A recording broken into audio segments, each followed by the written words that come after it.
शेतकरी मित्र नमस्कार. आता सध्या आमच्या ते ऊसतोड कंप्लीट झालेली आहे. आज 24 नोव्हेंबर 2025 आहे. आपला जवळ 6.5 पावणे 7 एकर ऊस होता, ज्यामध्ये 434 असेल, 86 असेल किंवा 265 या 3 व्हरायटीची लागवड आपण इथे केली होते.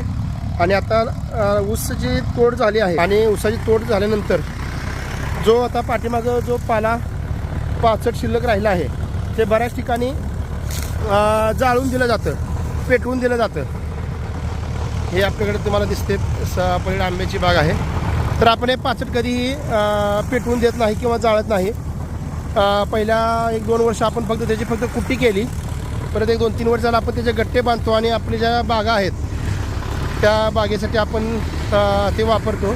तर आता सध्या आपल्या शेतात कुट्टी करण्याचं काम इथं चालू आहे. जवळ एकराला 2,500 रुपये प्रमाणे कुट्टी करण्याचं काम इथं चालू आहे.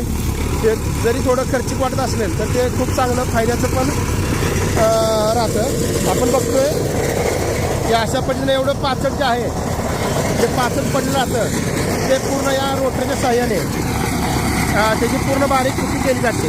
आणि ही कुट्टी परत कुजायला किंवा माती आड करायला आपल्याला सोपं होतं. शिवाय या ट्रॅक्टरच्या पाठीमागे रोलर जोडल्यासारखं एक आहे, ज्यानं आता हे आपण खोलवा ठेवणार आहे.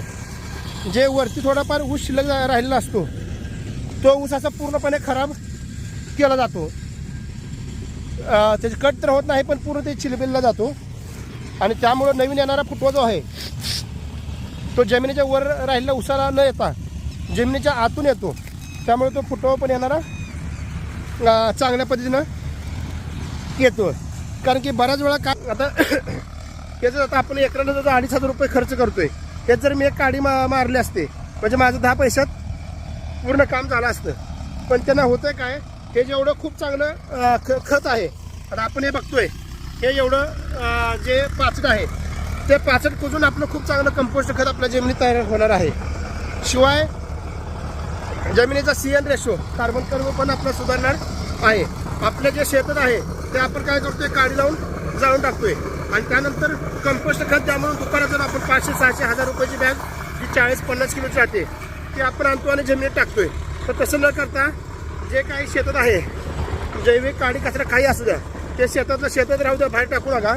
तिथं खूप चांगल्या पद्धतीनं कंपोस्ट बनतात. आपण काय करणार आहे, सिंगल सुपर फॉस्फेट आणि गोधन झायडेकची गोधन पावडर मिक्स करूनवर आपण सध्या टाकणार आहे, जेणेकरून ते खूप चांगल्या पद्धतीनं कुजल. तर अशाच नवीन माहिती बघण्यासाठी आपला शेतकरी मित्र सूरज हा YouTube चॅनल सबस्क्राईब करा.